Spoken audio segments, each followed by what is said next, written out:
김태훈님께서 자, 편집. 내가 물어볼게. 오케이.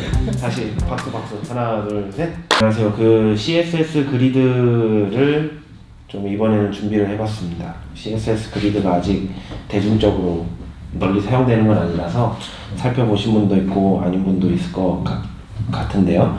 이제 저는 개인적으로 올해 한번 살펴보고 넘어가자라는 목표가 있어서 살펴보다가 여러분들한테 조금 소개해드리면 좋겠다 싶어서 발표 자료까지 준비하게 됐습니다.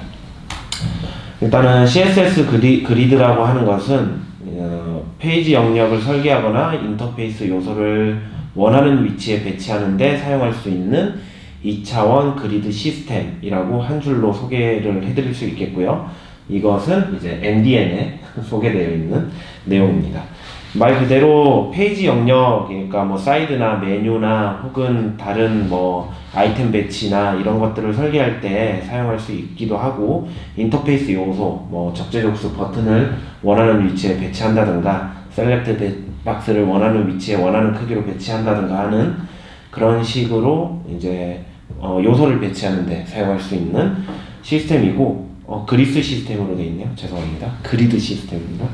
그리고 이제 이런 부분을 사용하는 지금 이런 것들을 해결하기 위해서 사용하는 게 대표적으로 플렉스박스가 있죠. 플렉스박스는 1차원 그리드 시스템이고 CSS 그리드는 2차원 그리드 시스템이라는 점. 플렉스박스는 이렇게 단방향으로 요소를 배치하는 데 적합한 것이고요. 그 CSS 그리드는 X축, Y축 모두 이렇게 요소를 배치하는 데 적합하게 설계가 되어 있습니다. 그래서 제가 생각했을 때는 CSS 그리드가 플렉스박스에 좀 더 확장된 형태, 물론 이제 스펙상으로 플렉스박스를 확장했다라는 건 아니지만 기능적으로 봤을 때는 좀 더 확장된 형태라고 보이고요.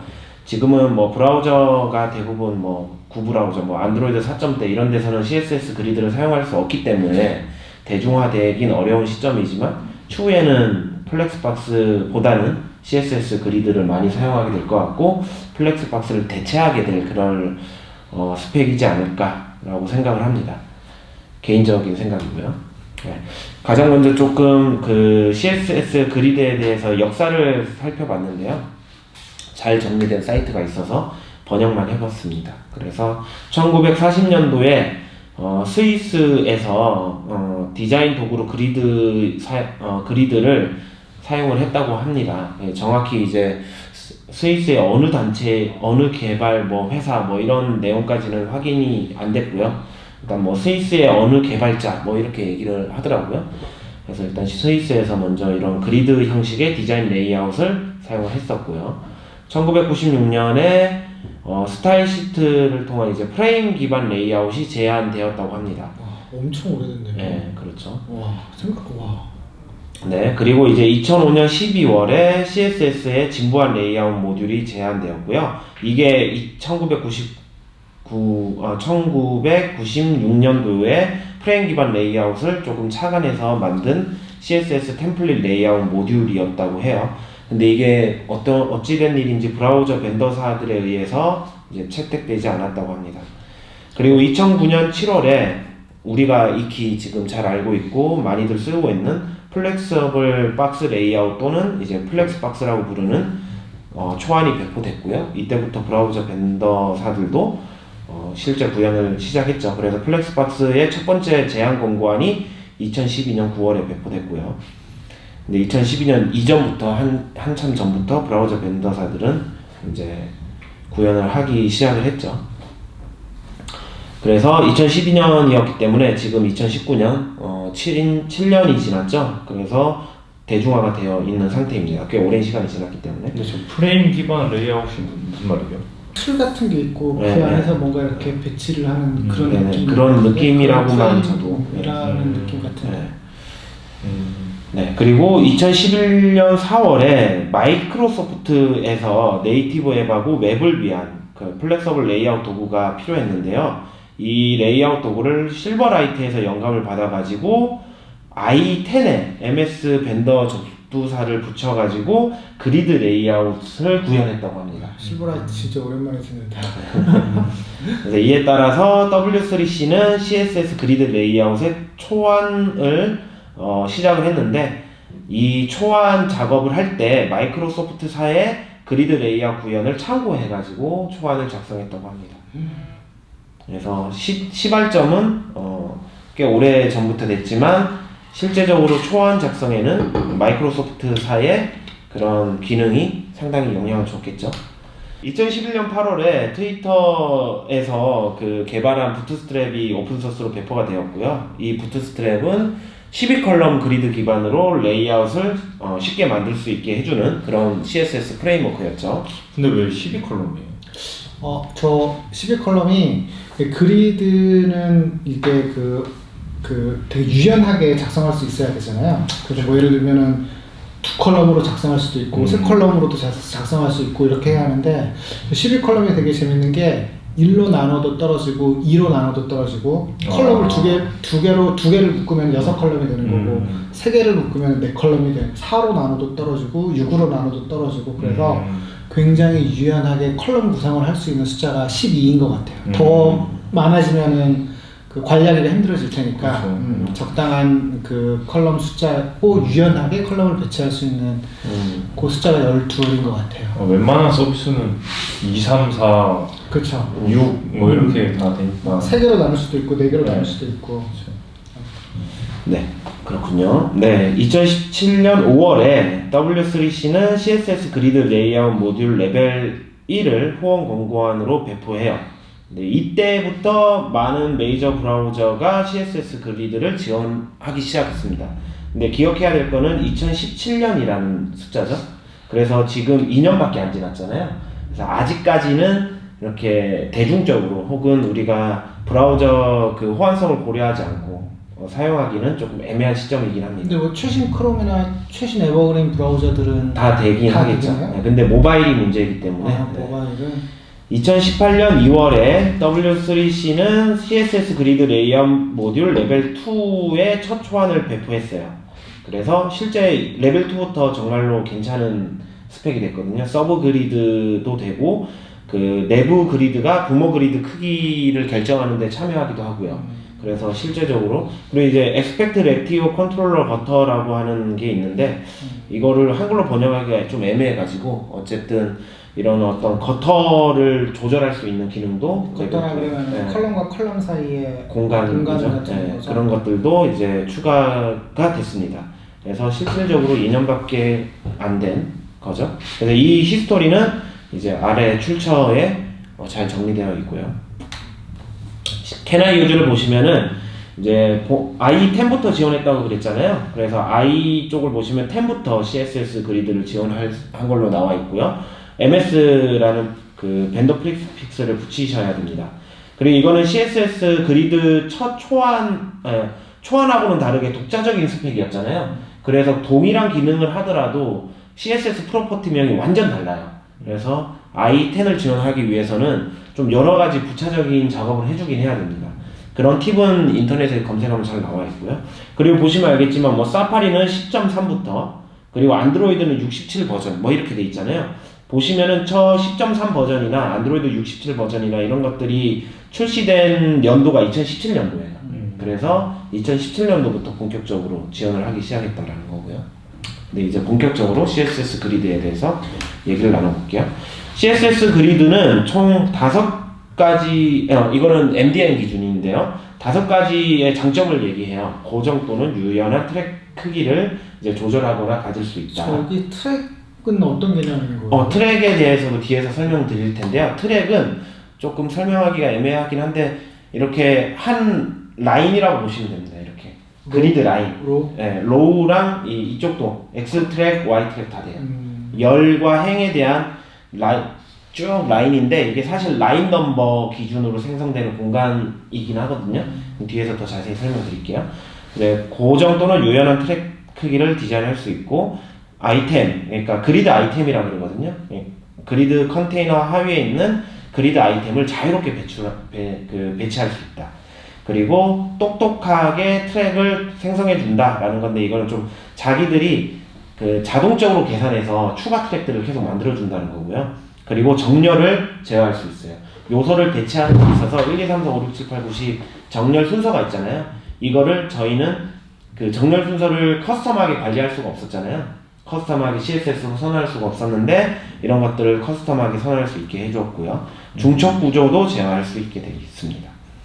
고정 또는 유연한 트랙 크기는 이런 말이고요. 이렇게 보시면은 쭉 컨테이너를 늘리면은 하위에 있는 아이템도 이렇게 쭉 같이 늘어나거나 줄어들잖아요. 그리고 우리 사이즈 아이고. 구현 안 해줘도 되겠다. 네, 그렇죠.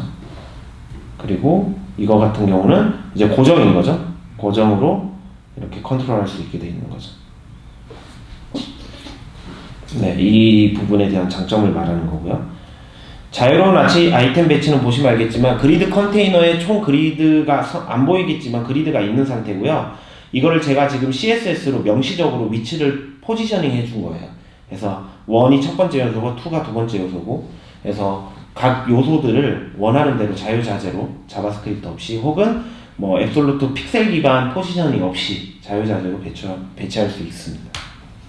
그리고 똑똑한 트랙 생성은 뭐냐면 이렇게 보시면 이런 식으로 트랙 크기가 유연하게 늘어나거나 또 생성되거나, 지금 트랙이 두 개였다가 또 세 개였다가 이렇게 되잖아요. 이런 것들이 이제 제가 특별히 컨트롤하는 게 아니고 얘네들이 자동으로 알아서 해주는 거예요.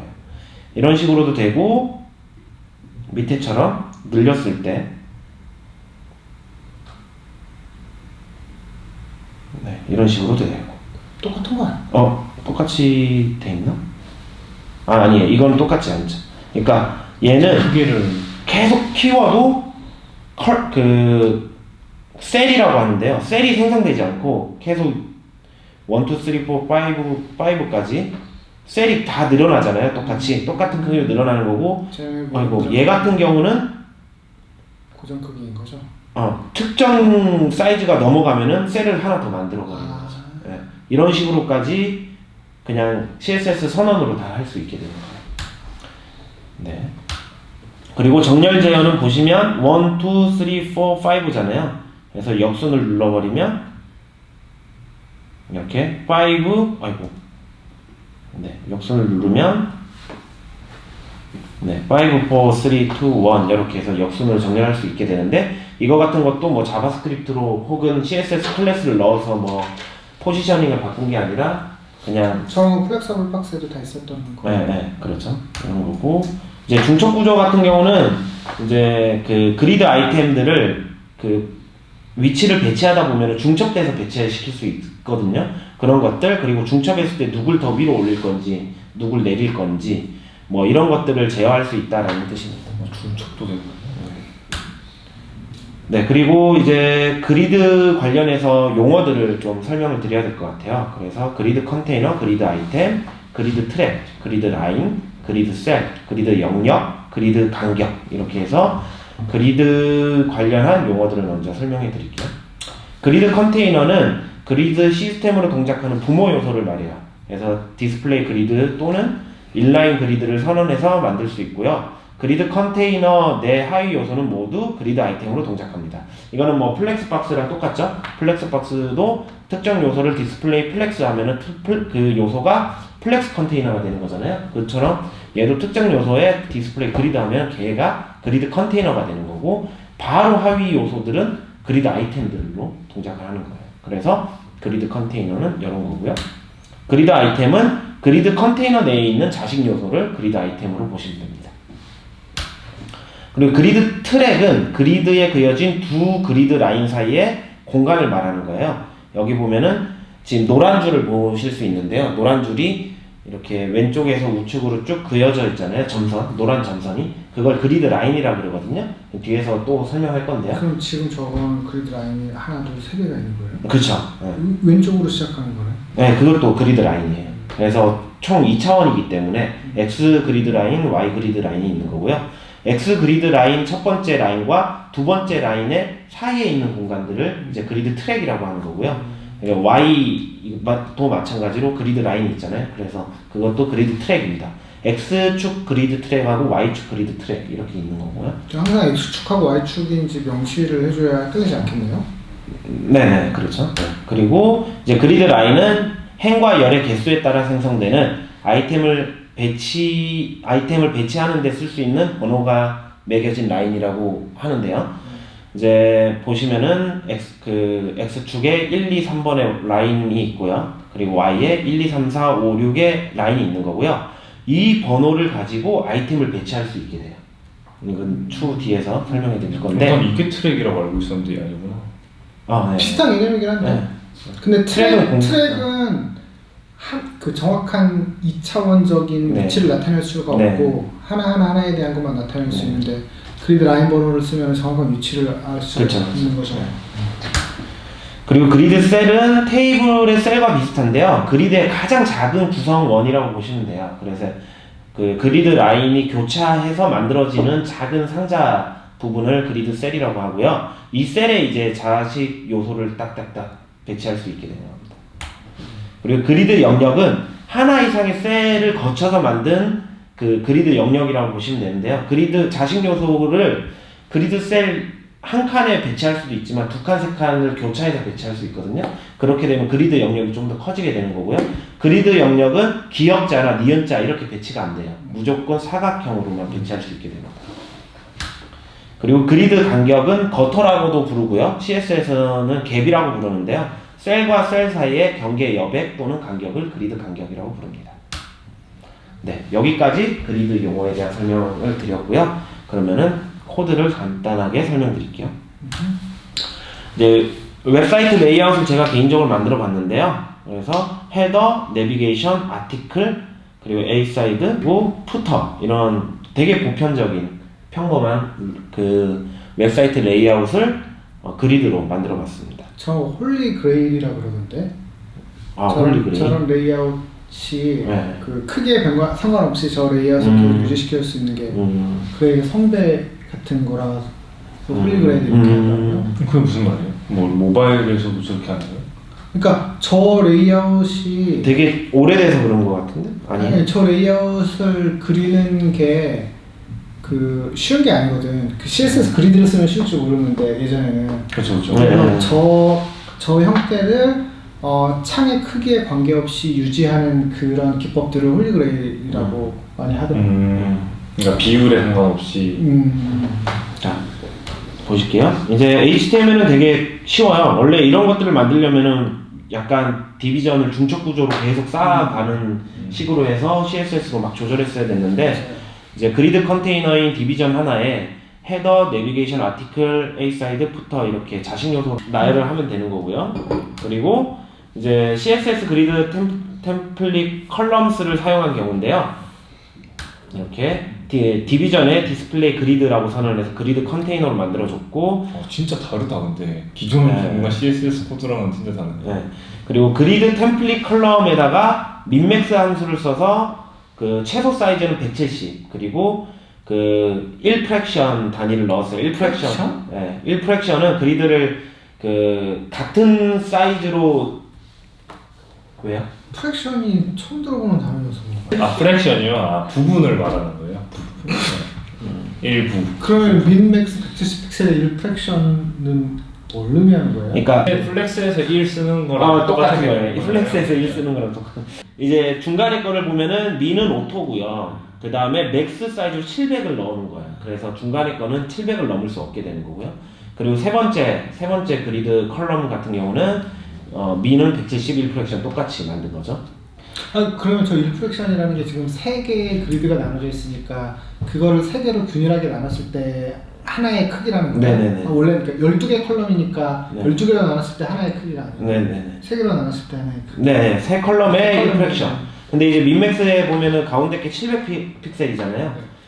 700픽셀이니까 걔를 700으로 잡고 나머지 영역을 동일하게 잡는 거예요. 나머지 영역.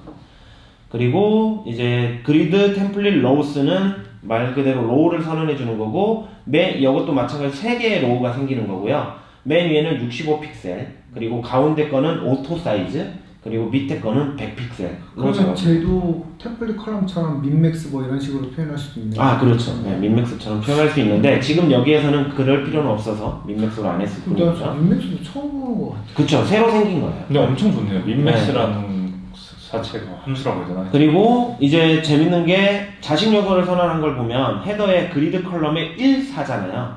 이거는 그리드 라인을 정한 거예요. 그리드 라인이 지금 컬럼이 위에 보시면은 세 컬럼이잖아요. 그러면 그리드 라인은 1, 2, 3, 4로 잡히죠.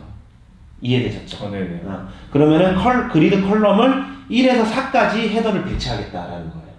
1에서 4까지. 네. 어? 아 1부터 이제 네, 4까지. 1부터 4까지. 근데 저런 거 뭔가 이렇게 뭔가 상용구가 있을 것 같은데 전체 그리드 컬럼 전체. 뭐 그거는 있을 수도 있겠죠. 저는 이제 짧게 공부한 바로는 일단은. 근데 제가 이해한 게 맞나요? 컬럼이 지금 3개니까 라인이 4개가 개, 있기 맞아요. 때문에 그레이드 1부터 네임이 아, 저기는 라인이 들어가는 라인 기준으로 네, 라인 기준으로 하는 거죠. 그래서 아까 말씀드렸듯이 그리드 라인으로 아이템을 자유롭게 배치할 수 있다는 거예요. 그리고 내비게이션은 그리드 컬럼을 1에서 2까지 배치하겠다. 그리고 아티클은 2에서 3까지 배치하겠다. A 사이드는 3에서 4까지 배치하겠다. 푸터도 마찬가지로 1에서 4까지 배치하겠다. 라고 해서 아까 이런 형태가 나오게 되는 거죠. 네. 그리고 이렇게 배치할 수도 있고요. 그리고 그리드 템플릿 에이리어라고 해서 똑같이 이 부분만 다른데요.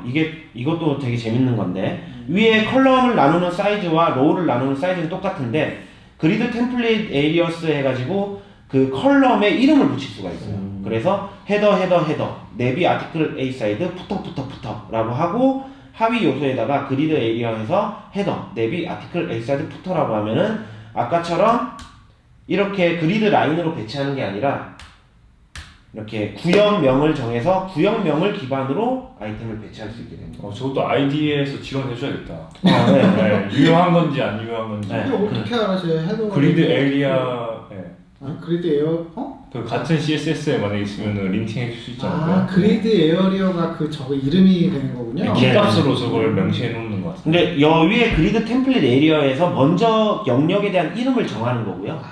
밑에서 그 이름을 따오는 거예요. 그렇게 이해하셔야 되고요. 네, 그리고 이제 보시면은 로우스는 쌍따옴표로 감싸서 엔터로 구별이 되고요. 컬럼은 스페이스로 구별을 하게 됩니다. 네. 저 그리드 템플릿 로우가 뭐라고 썼지? 그 로우에 대한 위에랑 똑같은데 컬럼을 나누고 컬럼의 사이즈를 정하는 거고요. 로우는 로우를 나누고 로우의 사이즈를 정하는 거예요. 3개의 로우가 있고 각각의 그 세로 크기를 지금 정하는 거잖아요. 네. 그럼 저건 한 개만 있어도 되는. 그렇죠. 그러면 원 컬럼의 그리드가 되겠죠. 네. 그래서 이거를 이제 간단히 보시면 이런 형태가 되고요. 그래서 요렇게 왜냐면 지금 오토로 로우를 오토로 해놨잖아요. 오토로 해놨기 때문에 가운데 것만 오토로 이렇게 되는 거고요.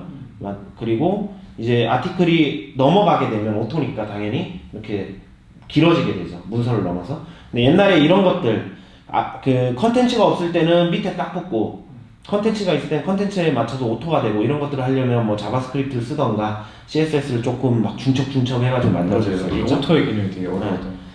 그리고 여 마찬가지로 이제 컬럼 이렇게 사이즈 해놨고요. 그 다음에 지금 저 같은 경우는 여기에 이렇게 맥스 위즈 770에서 770 이하면은 그냥 원 컬럼으로 1프랙션을 잡아놨어요. 그래서 770 이하가 되면 이렇게 1프랙션으로 그 아티클 레이아웃이 꾸며지게 되는 거죠.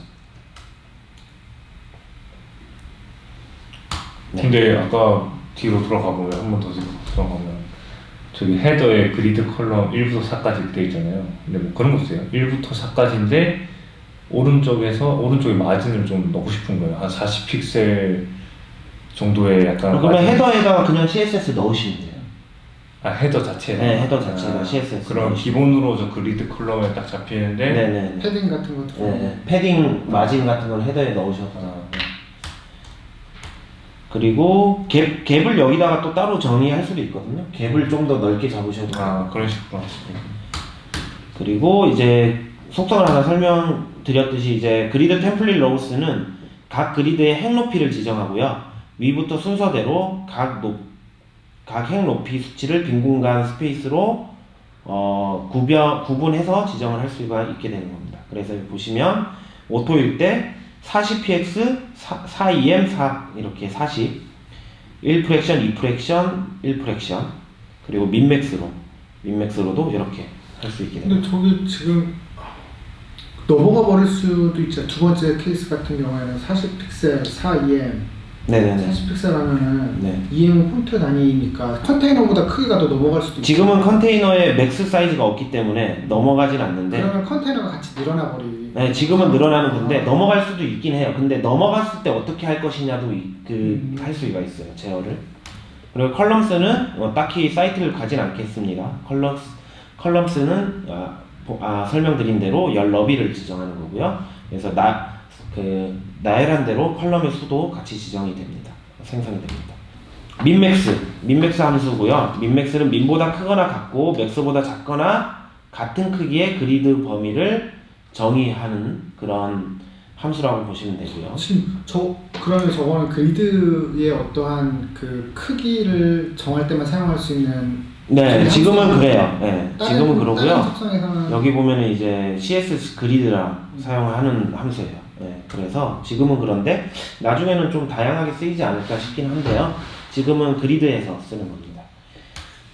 그리고 그리드 컬럼은 아까 보셨듯이 이제 그리드 그 열 시작 위치와 끝 위치, 그러니까 그리드 컬럼은 열 시작 위치와 끝 위치고, 그리드 로우는 행 시작 위치와 끝 위치를 정하는 거고요. 이거는 라인 넘버를 기준으로 정할 수 있게 되는 겁니다. 그리고 그리드 템플릿 에이리어스. 아까 제일 마지막에 스판 이거는 마지막 두 개를 이거 합치겠다는 거고. 뒤에 맞아요. 그 뜻이에요. 이게 1에서 3이면은 그 그리드 라인 1에서 그리드 라인 3까지인 거잖아요. 스판이는 그리드 라인 1에서 두 칸 이렇게 보시면 돼요. 두 셀 이렇게 보시면 돼요. 네. 마이너스 1을 하나 제하는.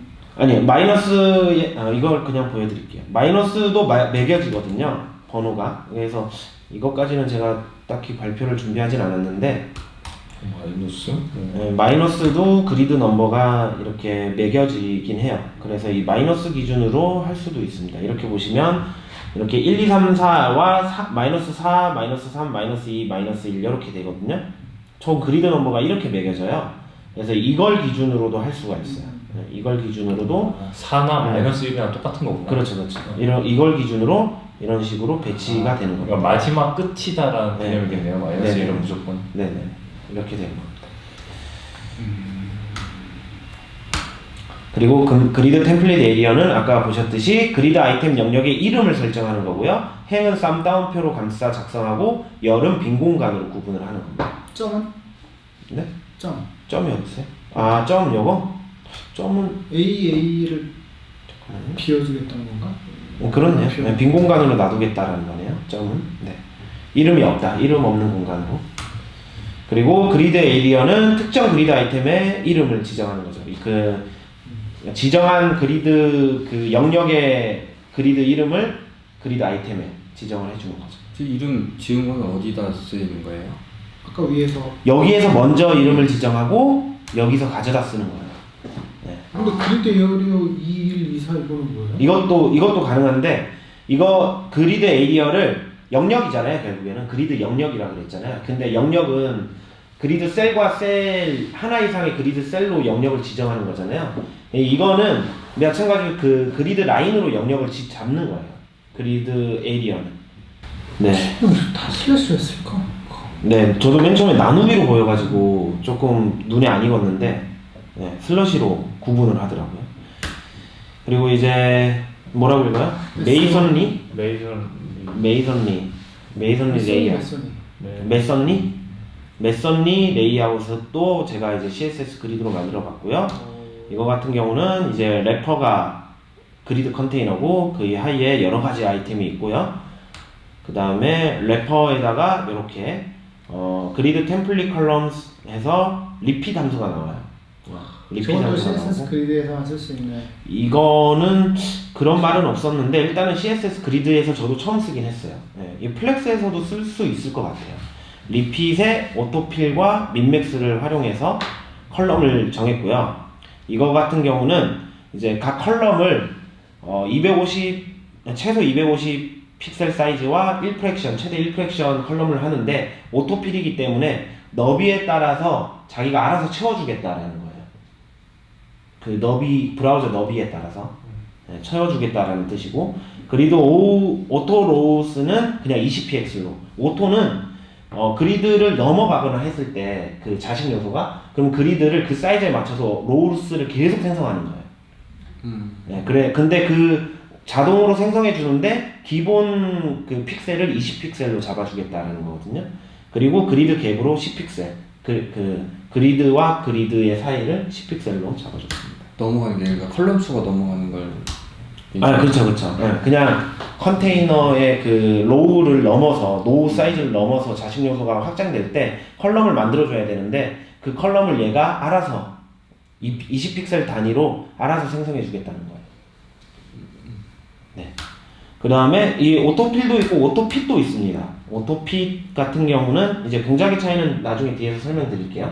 어쨌든 오토필은 좀 자동으로, 너비가 길어지면 자동으로 컬럼을 생성하겠다라는 거고요. 얘 같은 경우는 이제 자동으로 생성하지 않고 생성된 거를 이렇게 그냥 넓혀서 맞춰주겠다라는 겁니다. 그리고 자바스크립트가 필요하게 되는데요. 이거 같은 경우는 뭐냐면, 이제 메이선리 UI 같은 경우는 그리드는 그 그리드 영역을 딱딱 맞춰서 아이템을 배치해야 되잖아요. 근데 메이선리는 뭔가 이렇게 딱 붙어가지고 불규칙적으로 배치가 되잖아요. 불규칙적으로 배치할 때 그리드는 그걸 표현할 수가 없어요. 그리드는 그걸 표현할 수가 없어서 이제 아까 설명드렸던 스팬 단위로 확장을 해줘야 돼요. 그리드 로우 엔드 지점을 잡아줘야 돼요. 그러면은 로우 엔드 지점만 잡아주면은 나머지 그 뒤에 붙을 그리드 아이템은 위치를 자동으로 잡아주거든요. 로우 엔드만 딱딱딱 잡아주는 걸로 포이치 돌려가지고 그런 식으로 동작하는 거고요. 이렇게 해서 만든 거고, 보시면 알겠지만 이렇게 컬럼이 계속 생기죠. 이렇게 자동으로 알아서 이렇게 해가지고 이렇게. 그래서 이것도 그리드를 사용하면은 되게 간단하게. 저 높이는 지금 다 다른 거죠? 높이는 제가 여기다가 랜덤으로 200에서 600 픽셀 사이로 그냥 랜덤으로 막 만들게 해놨어요. 이렇게 해놓은 건데, 이제 보시면 저기 저런 것까지 그리드를 보시면 여기 그 오토 컬럼, 그 그리드 로우 오토 로우스로 그 로우를 20픽셀 단위로 그냥 쭉 생성하게 해놨잖아요. 이렇게 쭉 생성하게 해놨고요. 그 다음에 얘의 엔드 지점, 여기 보시면은 여기 그리드 로우 엔드 지점을 지금 이 녀석의 높이 값을 곱해가지고, 높이 값을 나눠야죠. 20으로 나눠가지고 엔드 지점을 이렇게 딱 잡아준 겁니다. 여기로 딱 잡아주면 얘의 시작 위치는 알아서 잡히거든요. 알아서 잡히기 때문에 잡히고, 얘의 엔드 지점만 잡아주면 돼요.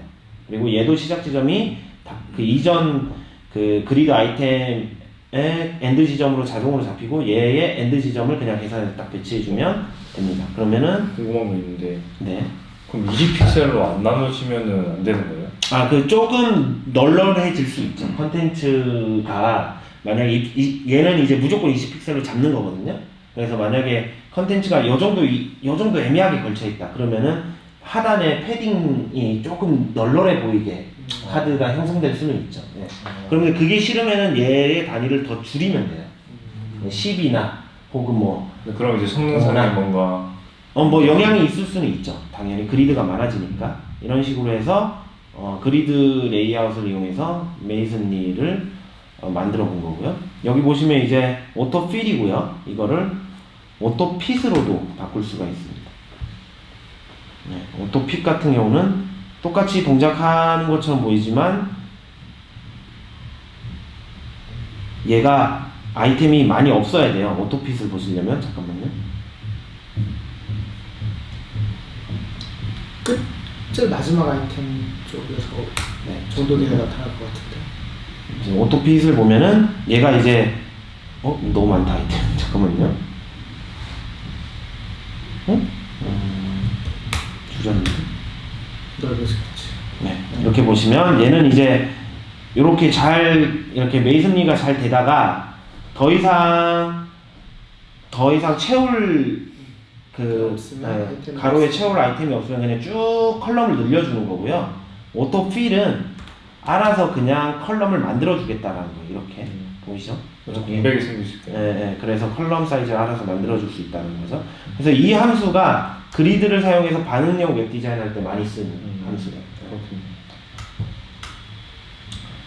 네, 그렇게 되고요. 그래서 리핏은 트랙 목록의 반복을 나타내며 많은 수의 열이나 행을 간결하게 표현할 수 있는 녀석이고요. 그래서 뭐 1프랙션 4 하면은 4개의 컬럼을 1프랙션으로 만들겠다라는 거예요. 그래서 얘도 마찬가지로 그리드랑 써야 되는 것 같긴 한데 여기에서 딱히 그런 말이 없긴 해요. 다른 데서 쓸 수 있는 것 같고. 그리고 이제 오토 리핏. 그렇죠. 이제 리핏에 여기에는 원래 반복 카운트가 들어가는 거거든요. 4번 반복하겠다, 3번 반복하겠다. 근데 여기에 함수로 오토필, 오토핏을 넣을 수가 있어요. 그걸 오토 리핏이라고 하는 옵션이에요.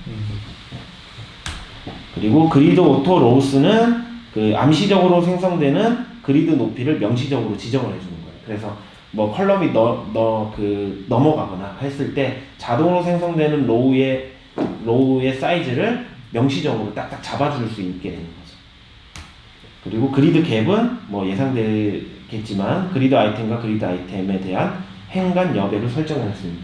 2개로 들어가는 건 뭐예요? 10픽셀, 10픽셀. 그리고 이것도 반복을 할 수 있는 거예요. 이제 첫 번째는 이렇게 여기는 XY. 잘 해주세요. 잘 해주시고 몇 살 먼저 잘 해주세요. 20을 한 40으로 바꿔. 여기고 맞네. 맞네요. XY요.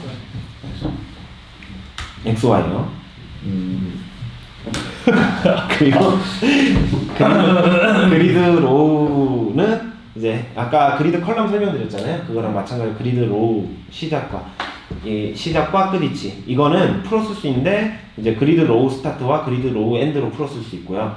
그리고 그리드 컬럼과 그리드 로우를 합쳐서 그리드 에리어로 쓸 수 있고요. 그런 겁니다. 이외에도 속성은 이런 것들이 더 있습니다. 그래서 뭐 justify 컨텐츠나 array 컨텐츠 같은 경우는 아시다시피 플렉스에서도 쓰는 거잖아요.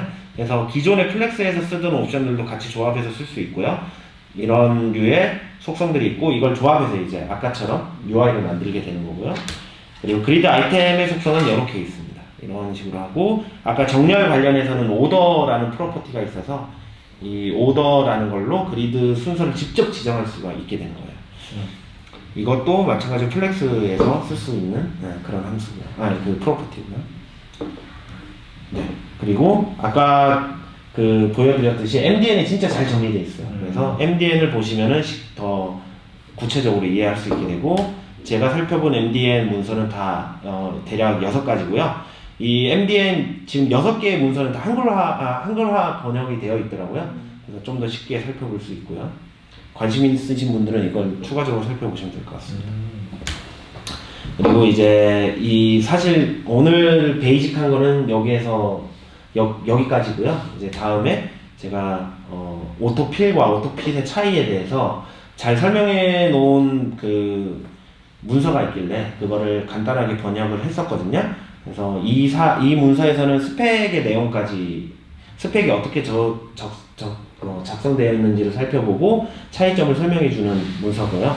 이 부분에 대해서 이제 다음에 한번 또 말씀드릴 수 있는 기회가 있지 않을까 생각합니다. 네, 다음에 언제 또 말씀드릴 기회가 있을 것 같습니다. 자, 이것으로 제가 준비한 거는 모두 발표 드렸고요. 자, 그러면 다음에 또 만나요. 해피 그리딩!